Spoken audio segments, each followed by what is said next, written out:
Hi guys, welcome to the second video of the series. I think I'm going to do one at the end of every season now, so this is the one for the end of my first season as manager as Paul Howarth in League One. As you can see, we won the League One title. We won it with 7 games to go. We've amassed a record 110 points.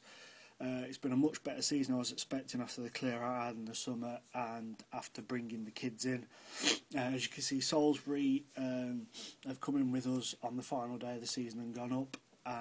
On goal difference, they've beaten AFC Wimbledon to the automatic promotion places, leaving Wimbledon, Cambridge, Derby and Mansfield in the playoffs.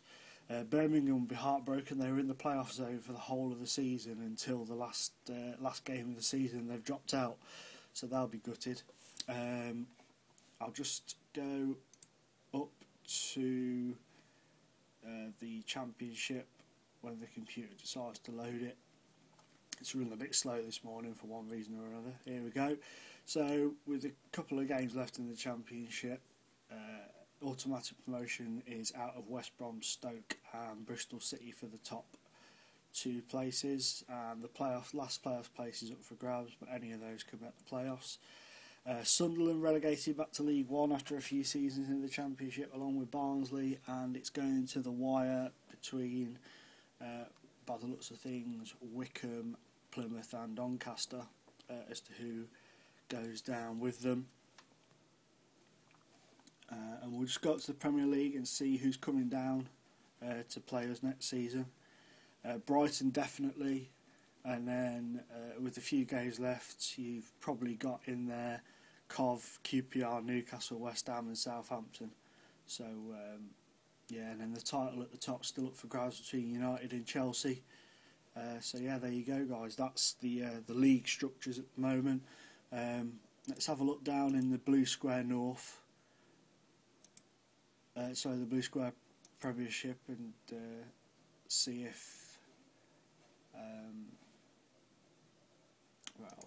if Blackpool have dropped down.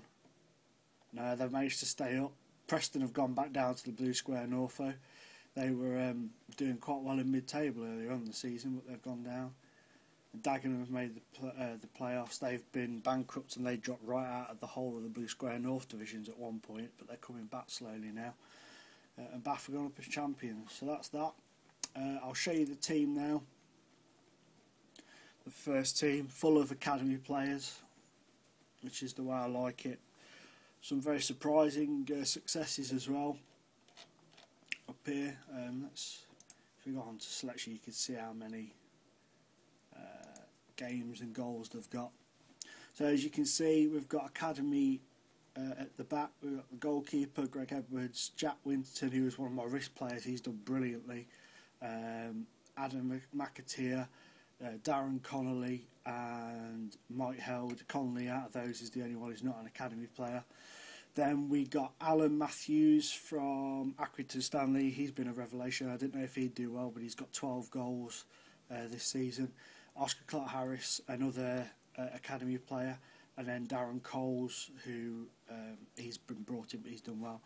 Wilson Burns, an academy player, he's done fantastically on the wing. We've got a lot of goals this season from our forward players, our front runners. Samuel Waugh, he was brought in, he's got 17. Jason Coyne, he is excuse me, he is an academy player as well. Jimmy Clough came from Nuneaton Borough. He's only made 3 substitute appearances. He's not really ready yet, but I threw him in. Frank McKinney on loan from Manchester City. He's done well for us when called upon. Jesse Rivers has just been brought into the youth academy. He's made 3 sub appearances. Greg Long was my second risk player. If he hadn't got suspended, he'd have probably still been in for Matthews. But once Matthews got in, there was no stopping him.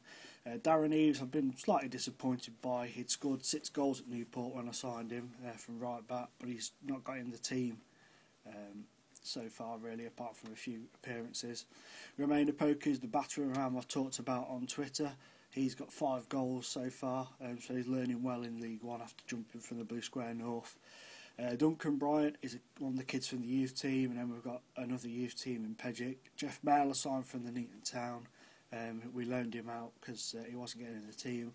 Craig English, free transfer in the summer. He's been put on the loan market. Lawrence Lambert I'm getting rid of because he just can't get in the team. And then we've got academy players, Henry, Pilkinson and Wareham. They're loaned out. Academy keeper Bannister and Sam Crooks, he's been out on loan but not had a very good time injury-wise. And Pendley, who we signed from Cardiff before I started, he's been loaned out as well. So that's the team, guys. That's where we are at the minute. I don't really think there's anything else that I need to show you. I mean, I'll give you a quick look at my tactics if you want. Nothing special. Just your basic standard 4-4-2 with a fluid, controlled style, and then just short passing, normal defensive line and a tempo of quick. I'm going to up that 1-2 now for the summer, so that next season, once pre-season's out of the way, we'll be able to pass the ball around quicker. And at the end of next season, I'll up it a couple again until we get to the really fast tempo stuff. You know, and that'll be great to see and watch. I'm sure we'll get some really good footballing goals from it. So that's it, guys. I'll leave you now until the end of next season. So I hope you're enjoying the story. If you want to give this a retweet, that'd be great. Get me some more views, some more followers, just to get the word out there. I mean, I don't mind not having many followers, but it's always nice to reach an audience that don't know these sort of pages exist, that wish they did. So, yeah, thanks, guys. Take it easy, and I will see you at the end of next season.